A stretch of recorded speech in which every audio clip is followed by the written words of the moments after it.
एक बहुत अहम विषय फिटनेस और स्वास्थ्य का भी है, हाइजीन का भी है।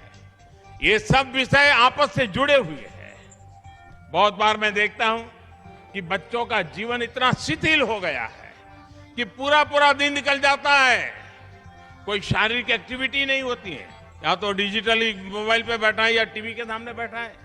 मैं कभी कभी स्कूलों में जाता था तो बच्चों को पूछता था, अच्छा भाई कितने बच्चे हैं जिनको दिन में 4 बार पसीना होता है, बताइए। बहुत बच्चों को तो मालूम ही नहीं पसीना क्या होता है। बच्चों को पसीना नहीं आता क्योंकि उनको खेलने का कोई रूटीन ही नहीं है। ऐसे में उनका सर्वांगीण विकास कैसे होगा? आप सभी जानते हैं सरकार बच्चों के पोषण पर कितना फोकस कर रही है। सरकार मिड डे मील की व्यवस्था करती है।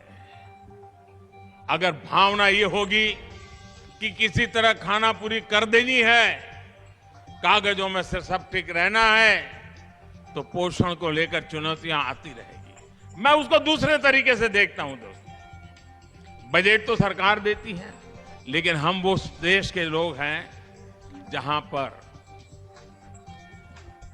कोई भी अगर छोटा सा भी अन्न क्षेत्र चलाता है और वहां कोई भी व्यक्ति आता है तो उसको खाना मिल जाता है, समाज उसके प्रति बड़े गर्व से देखता है, बड़ी श्रद्धा से देखता है।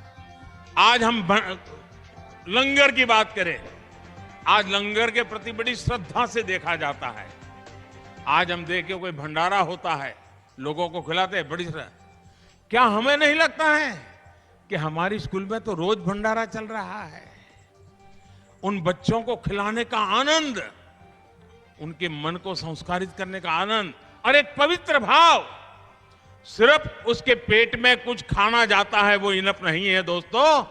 हमें अनुभूति होनी चाहिए कि देखिए ये पूरा समाज, तुम भूखे न रहो, इसके लिए कितना कुछ कर रहा है उन बच्चों के जीवन के साथ। और मैं तो मानता हूं डेली गांव के 2 वरिष्ठ लोगों को बुलाना चाहिए कि आज दोपहर को मिड डे मील में आइए, हमारे बच्चों को परोसिए और आप भी साथ में खाना खाइए। देखिए पूरा माहौल बदल जाएगा। यही मिड डे मील एक बहुत बड़ा संस्कार का कारण बन जाएगा। और उससे बच्चों को कैसे खाना, कितनी स्वच्छता से खाना, कुछ खाना खराब नहीं करना, कुछ फेंकने, सारे संस्कार उसके साथ जुड़ जाएंगे। शिक्षक के तौर पर जब हम खुद उदाहरण प्रस्तुत करते हैं तो उसका परिणाम बहुत शानदार आता है।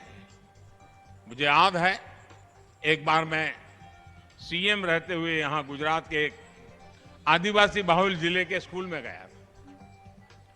अब मैं वहां गया, मैंने देखा जो बच्चे थे बड़े साफ सुथरे थे और हर एक के ऊपर एकदम, जो छोटे बच्चे थे, पिन से एक हैंडकरचिप लटका हुआ था। तो और उन बच्चों को सिखाया गया था कि उसको हाथ साफ करना है, नाक साफ करना है, और वो करते थे।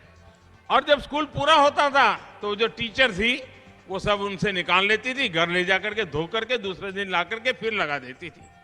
और मैंने जब जानकारी पाई, अपने यहाँ तो मालूम है, हमारे यहाँ गुजरात में तो खास है कि पुराने कपड़े बेच करके बर्तन लेते हैं, खरीदते हैं बर्तन। वो महिला गरीब थी लेकिन अपनी साड़ी बेचती नहीं थी।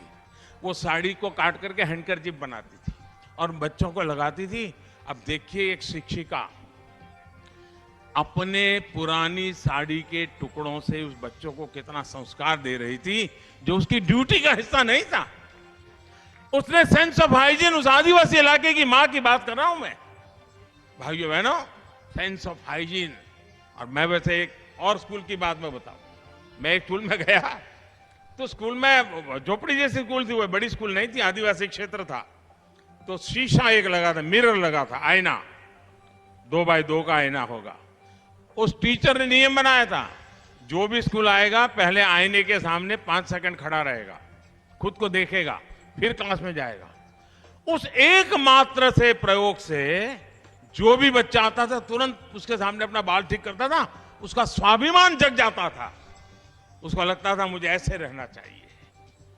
बदलाव लाने का काम टीचर कितना अद्भुत तरीके से करते हैं, ऐसे सैकड़ों उदाहरण हमारे सामने हैं। साथियों, आप कल्पना कर सकते हैं, आपका एक छोटा सा प्रयास कितने बड़े परिवर्तन ला सकता है। मैं आपको कितने ही उदाहरण से सकता हूं जो मैंने खुद भी आप शिक्षकों के बीच रहते हुए देखे हैं, जाने हैं, सीखे हैं।